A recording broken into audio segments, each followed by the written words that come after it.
semuanya, kenalin kami dari kelompok 6 akan mempresentasikan hasil kerja diskusi kelompok kami terkait komposisi, massa, dan struktur atmosfer. Kelompok 6 sendiri beranggotakan 4 orang, yaitu Arini Febrianti, Asyifa Dijula atau saya sendiri, Amanda Rizky Ramadan, dan Resya Aslamnya. Dengan memuat 4 topik pembahasan, yaitu komposisi atmosfer, distribusi massa atmosfer, struktur atmosfer, dan fenomena tropis. Nah, teman-teman, atmosfer itu sebenarnya apa sih? Jadi, atmosfer adalah lapisan gas yang menyelimuti bumi dan ditahan oleh gravitasi. Lapisan ini penting banget karena melindungi kita dari radiasi berbahaya matahari, menjaga suhu tetap nyaman, dan tentu saja menyediakan udara yang kita hirup setiap harinya. Tanpa atmosfer, bumi akan seperti planet gersang yang tidak bisa. Nah, selanjutnya adalah komposisi atmosfer. Kalau kita lihat dari isinya, atmosfer kita sebagian besar terdiri dari nitrogen, sekitar 78%, yang tugasnya menjaga kestabilan udara. Lalu ada oksigen dengan presentasi 21%, yang penting banget untuk bernafas dan untuk pembakaran. Nah, ada juga nih argon sekitar 0,93%. Meskipun tidak reaktif, tapi tetap menjadi bagian dari atmosfer. Lalu ada karbon dioksida.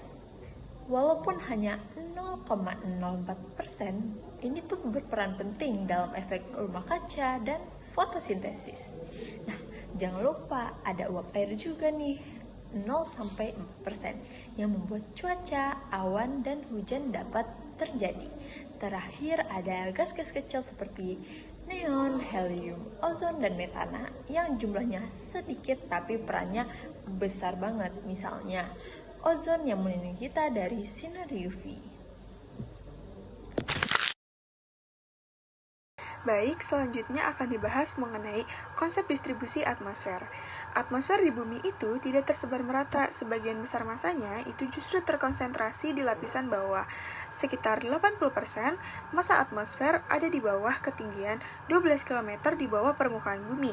Ini terjadi karena gaya gravitasi itu menarik partikel udara supaya ia lebih dekat dengan bumi. Tekanan udara yang tinggi di bawah lapisan membuat udara itu lebih rapat, sedangkan semakin ke atas, tekanan makin rendah sehingga udara semakin tipis. Lapisan paling bawah inilah yang disebut dengan troposfer, dan disinilah fenomena cuaca paling banyak terjadi. Jadi, distribusi atmosfer ini penting buat kita pahami supaya tahu kenapa sih cuaca dan iklim terpusat di lapisan bawah. Baik, selanjutnya akan dibahas mengenai faktor penyebab distribusi atmosfer. Massa atmosfer itu lebih terkonsentrasi di bawah dikarenakan beberapa faktor. Yang pertama adalah karena gaya gravitasi bumi. Semakin dekat ke permukaan, gaya tariknya itu semakin besar. Jadi molekul gas itu semakin rapat. Tekanan udara juga semakin lebih tinggi di bawah. Sementara makin ke atas tekanan udara itu semakin rendah. Kerapatan udara pun ikut menurun. Dengan kata lain, semakin tinggi kita berada di permukaan, udara itu semakin jarang, semakin tipis, dan juga tekanannya itu lebih kecil. Karena udara di atas itu jauh lebih tipis, aktivitas atmosfer seperti angin, awan, hujan, dan juga badai itu lebih sering terjadi di bawah lapisan. Ini juga yang bikin kita itu lebih gampang untuk bernafas di permukaan bumi daripada di pegunungan yang tinggi. Selanjutnya itu terdapat dampak dari distribusi atmosfer. Distribusi atmosfer ini mempunyai beberapa dampak. Yang pertama, fenomena cuaca dan iklim yang paling banyak terjadi di lapisan bawah karena udara jauh lebih padat. Yang kedua, transportasi udara dan aktivitas manusia juga lebih dipengaruhi oleh kondisi atmosfer di lapisan bawah ini. Yang ketiga, tekanan udara yang menurun juga dengan ketinggian itu berpengaruh dengan kesehatan kita. Contohnya, sesak napas atau butuh adaptasi di daerah yang lebih tinggi. Yang keempat, distribusi atmosfer yang gak merata ini mempengaruhi sirkulasi udara global dan juga sistem iklim bumi secara keseluruhan.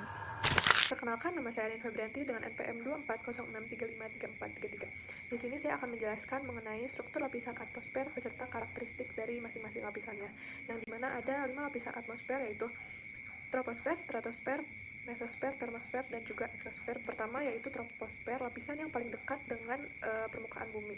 Di troposfer ini suhunya menurun dengan ketinggian rata-rata 15 derajat Celcius di permukaan. Nah, kenapa sih adanya penurunan suhu? Itu penyebabnya karena adanya pemanasan permukaan oleh radiasi matahari yang menyebabkan pemanasan lapisan udara dekat permukaan. Maka dari itu, udaranya lebih dingin. Di troposfer juga mengandung 75% massa atmosfer, sebagian besar yaitu uap air dan juga aerosol. Di sini adanya dinamika cuaca seperti awan, badai, dan dinamika cuaca yang lainnya. Dan yang kedua itu ada stratosfer. Ketinggiannya itu kalau dari tropopause sampai 50 km. Di stratosfer ini suhunya cenderung konstan dan juga udaranya lebih stabil. Bahkan di sini tidak ada cuaca konvektif besar gitu. Nah, di atas 20 km itu suhunya mulai naik sampai mendekati 0 derajat Celcius. Nah, di stratosfer ini disebut juga dengan ozone layer karena adanya lapisan ozon yang berfungsi menyerap radiasi ultraviolet matahari. Selanjutnya yaitu lapisan mesosfer. Nah, dengan ketinggian antara 50 sampai 85 km. Di mesosfer ini udaranya semakin tipis, juga molekul udaranya berkurang sehingga penyerapan radiasi juga berkurang, namun suhunya makin tinggi. Di sini juga banyak meteorit atau meteorit yang terbakar karena gesekan dengan molekul udara. Di atas mesopause itu ada lapisan termosfer dengan ketinggian 85 km sampai 600 km. Nah, di lapisan ini suhunya bisa naik drastis mencapai 1500 derajat Celcius. Penyebabnya itu karena ada ionisasi oleh radiasi matahari. Nah, ionosfer ini penting untuk komunikasi radio karena bisa memantulkan, menyerap, dan juga meneruskan gelombang radio tergantung frekuensinya. Ada juga fenomena lain di termosfer yaitu terjadinya aurora di kutub. Selain itu, di termosfer juga ada orbit stasiun luar angkasa internasional sekitar 400 km di atas permukaan bumi. Yang terakhir yaitu lapisan eksosfer yang merupakan lapisan paling luar dari atmosfer bumi. Ini tuh ketinggiannya bisa sampai 10.000 km. Di sini molekul udaranya sangat jarang, bahkan bisa lepas ke luar angkasa. Dan eksosfer ini tidak memiliki batas atas yang jelas dan juga menjadi peralihan antara atmosfer bumi dan juga luar angkasa. Jadi itulah 5 lapisan atmosfer beserta karakteristik dan juga fenomena-fenomenanya. Baik, di bagian terakhir ini saya akan membahas mengenai fenomena tropis. Apa itu fenomena tropis? Fenomena tropis adalah kejadian cuaca atau iklim yang khas di daerah tropis. Kejadian ini dipengaruhi oleh panas matahari yang tinggi sepanjang tahun, kelembapan udara yang besar, dan sirkulasi atmosfer yang dinamis. Semua faktor ini membuat cuaca di wilayah tropis berubah dengan cepat dan punya pola yang menarik. Salah satu fenomena utama di daerah tropis adalah konveksi harian. Siang hari, panas matahari membuat udara naik ke atas. Udara yang mengandung uap air akan membentuk awan cumulonimbus.